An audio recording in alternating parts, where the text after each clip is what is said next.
Sharingan.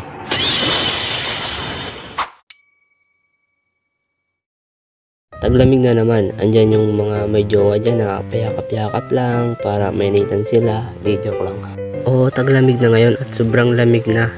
Lalo na sa gabi, napakalamig, parang may yelo lang eh. Kaya ngayon, pag-uusapan natin ang mga tips para hindi ka lamigin ngayong taglamig. Di ba?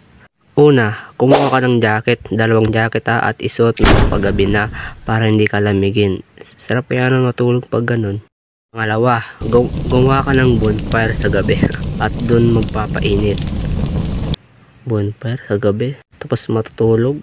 Ang lamig naman nun, basta gumawa ka ng bonfire.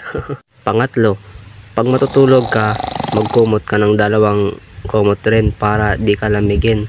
Pangapat, yakapin mo jowa mo pag matutulog ka na. Di joke lang. Huwag niyo ako tularan ha. Masama yun, di joke lang. Panglima, syempre andyan yung magkape. Magkape ka ng sobrang init, di joke lang. Yung sakto lang na init para di ka lamigin sa gabi, okay?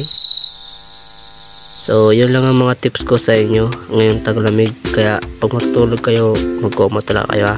Yun lang. Peace out.